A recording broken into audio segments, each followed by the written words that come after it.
Hello दोस्तों, स्वागत है आप सभी का आपके अपने यूट्यूब चैनल सक्सेस में। तो जो हमारा कल का टॉपिक था, कल हमने इसका पार्ट 1 बनाया था, तो आज हम इसका पार्ट 2 लेकर आए हैं। तो दोस्तों, अगर आपको वीडियो पसंद आए तो वीडियो को पूरा देखिएगा। अगर ये वीडियो आपके लिए थोड़ा भी महत्वपूर्ण है तो हमें बताइए। तो चलिए आज का वीडियो स्टार्ट करते हैं। पहला क्वेश्चन दिया हुआ है, समस्त पृथ्वी से संबंध रखने वाला के लिए एक शब्द क्या है। तो इसके लिए हमें एक शब्द बताना है, जितने भी सब आएंगे उसके लिए। तो यहाँ पे हमारा पहला है सार्वभौमिक। तो चलिए नेक्स्ट की ओर बढ़ते हैं। नेक्स्ट है हमारा, जिसका अनुभव इंद्रियों को ना हो उसके लिए एक शब्द क्या है। तो वो हो जाएगा अगोचर। तो चलिए नेक्स्ट की ओर बढ़ते हैं। नेक्स्ट है हमारा, जल में रहने वाला प्राणी, यानी जल में रहने वाले प्राणी को हम जलधर कहते हैं और थल पर रहने वाले प्राणी को थलचर कहते हैं। तो ये याद रखना। तो नेक्स्ट की ओर बढ़ते हैं। नेक्स्ट है हमारा, कांटों से भरा हुआ के लिए एक शब्द क्या है। तो इसको हम बोलेंगे कंटकाकीर्ण। क्या बोलेंगे? कंटकाकीर्ण। तो चलिए नेक्स्ट की ओर बढ़ते हैं। नेक्स्ट है हमारा, हमेशा रहने वाला के लिए एक शब्द क्या है। तो हमेशा रहने वाला यानी उसे शाश्वत बोला जाता है। तो चलिए नेक्स्ट की ओर बढ़ते हैं। नेक्स्ट है हमारा, नष्ट वस्तु को फिर से सुधारना, यानी कि नष्ट वस्तु को फिर से सुधारना के लिए एक शब्द क्या है। तो इसका जो है सही उत्तर होगा पुनरुद्वार। पुनरुद्वार। चलिए नेक्स्ट की ओर बढ़ते हैं।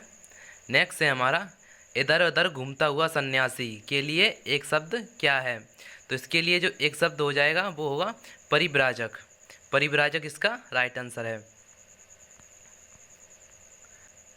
किसी साहित्यिक कृति की समालोचना करने वाला के लिए एक शब्द क्या है। तो इसका एक शब्द हो जाएगा समीक्षक। क्या हो जाएगा? समीक्षक। तो चलिए नेक्स्ट की ओर बढ़ते हैं। नेक्स्ट है हमारा, समस्त संसार को मोहित करने वाली के लिए एक शब्द क्या है। तो इसके लिए एक शब्द हो जाएगा हमारा भुवन मोहिनी। एक वीडियो हमने आगे बना के डाली है, अगर आपने वो वीडियो नहीं देखी है तो उसे पहले देखिए, उसके बाद इसे देखिए। ये जो है सेकंड पार्ट है। तो यहाँ पे हमारा नेक्स्ट क्वेश्चन है, बाहर गया हुआ के लिए एक शब्द क्या है। तो बाहर गया हुआ के लिए एक शब्द होगा वितीर्ण। चलिए नेक्स्ट की ओर बढ़ते हैं। नेक्स्ट है हमारा, जो पहले कभी ना हुआ हो के लिए एक शब्द क्या है। अभूतपूर्ण होगा इसका राइट आंसर। नेक्स्ट है हमारा, आशा से बहुत अधिक के लिए एक शब्द क्या है। तो आशा, जब कोई आशा से बहुत अधिक हो जाता है तो उसे बोलते हैं प्रत्याशित। चलिए नेक्स्ट की ओर बढ़ते हैं। नेक्स्ट है हमारा, गणना करने वाला के लिए एक शब्द क्या है। तो आंकेचक जो होगा इसका राइट आंसर होगा आंकेचक। तो चलिए नेक्स्ट की ओर बढ़ते हैं। तो नेक्स्ट है हमारा, संगीत के लिए छह राग के लिए एक शब्द क्या है। तो सटराग जो होगा इसका राइट आंसर होगा सटराग। चलिए नेक्स्ट की ओर बढ़ते हैं। नेक्स्ट है हमारा, जो सुनने में कटु लगे उसके लिए एक शब्द क्या है, यानी इसके लिए हमें एक शब्द बताना है। तो श्रुति कटु जो है इसका राइट आंसर होगा। चलिए नेक्स्ट की ओर बढ़ते हैं। दोस्तों, आप क्वेश्चन को देखकर आप ये अंदाज़ा लगा सकते हैं ये क्वेश्चन किस लेवल के हैं। मैंने वही क्वेश्चन लिए हैं जो बार बार किसी ना किसी एग्ज़ाम में पूछे जाते हैं। तो वीडियो को पूरा देखिएगा, हो सकता है आपके एग्ज़ाम में इससे ही रिलेटेड जो सवाल आए। तो नेक्स्ट है हमारा, छह कोने वाली आकृति के लिए एक शब्द क्या है। तो इसका जो राइट आंसर होगा वो होगा षटकोण। नेक्स्ट है हमारा, चेतन स्वरूप की माया। चेतन स्वरूप की माया के लिए एक शब्द क्या होगा। तो इसका जो राइट आंसर होगा वो होगा द्विलास। नेक्स्ट है हमारा, सबको जीतने वाला, यानी कि सबको जीतने वाले के लिए एक शब्द क्या है। तो उसका जो राइट आंसर होगा वो होगा सर्वजीत। चलिए नेक्स्ट की ओर बढ़ते हैं। नेक्स्ट है हमारा, किसी के संपूर्ण जीवन के कार्यों का विवरण के लिए एक शब्द क्या है। तो इसका जो राइट आंसर होगा वो होगा जीवन चरित्र। नेक्स्ट है हमारा, छिपे हुए वेश में रहना के लिए एक शब्द क्या है। तो इसका जो राइट आंसर होगा वो होगा छिद्मवेश। छिद्मवेश इज द राइट आंसर। तो चलिए नेक्स्ट की ओर बढ़ते हैं।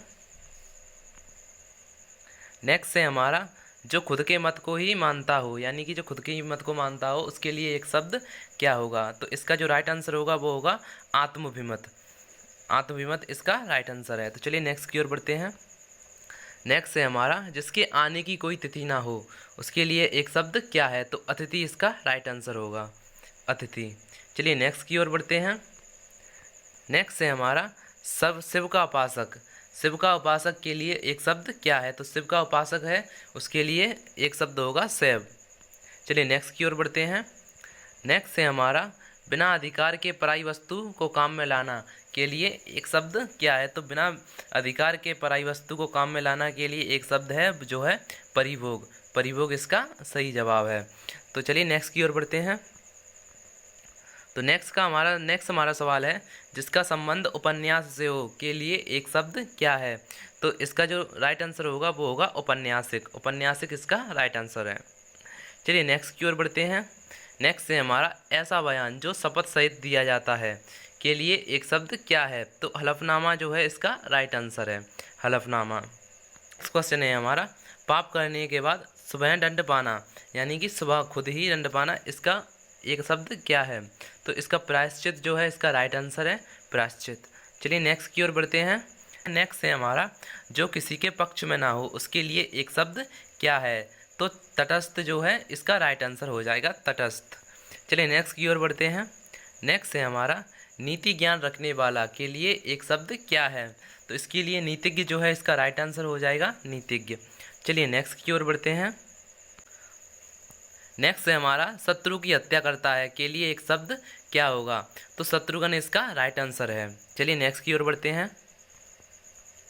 नेक्स्ट है हमारा जो कभी जन्म धारण ना करता हो उसके लिए एक शब्द क्या है? तो आजम्मा इसके लिए एक शब्द है। चलिए नेक्स्ट की ओर बढ़ते हैं। जिसका जन्म अंडे से हुआ हो उसको एक शब्द में क्या कहते हैं? तो उसको हम कह सकते हैं अंडज।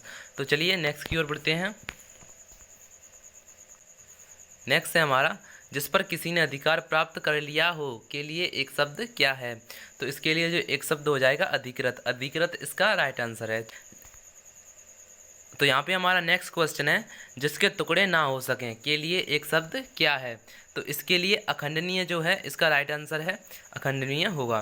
तो नेक्स्ट क्वेश्चन है हमारा ऐसी युक्ति जो परंपरागत हो के लिए एक शब्द क्या है? तो अनुश्रुति इसका राइट आंसर है अनुश्रुति। चलिए नेक्स्ट की ओर बढ़ते हैं। नेक्स्ट है हमारा युद्ध की इच्छा रखने वाला के लिए एक शब्द क्या है? तो युजुत्सु इसका राइट आंसर हो जाएगा युजुत्सु। नेक्स्ट की ओर बढ़ते हैं। नेक्स्ट है हमारा इंद्रियों से संबंधित, ये जो इंद्रियों से संबंधित है उसके लिए एक शब्द क्या है? तो इंद्रियातीत इसका राइट आंसर हो जाएगा। क्या हो जाएगा? इंद्रियातीत। तो चलिए नेक्स्ट की ओर बढ़ते हैं।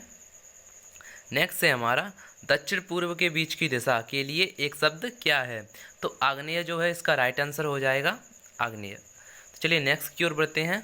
नेक्स्ट है हमारा मोक्ष की इच्छा करने वाला के लिए एक शब्द क्या है? तो मुमुक्ष इसका राइट आंसर हो जाएगा मुमुक्ष। तो दोस्तों वीडियो यहीं पर समाप्त करते हैं। अगर वीडियो अच्छी लगे तो इस चैनल को सब्सक्राइब कीजिएगा और हमें राय दीजिएगा हमारी वीडियो के बारे में। तो मिलते हैं अगली वीडियो में।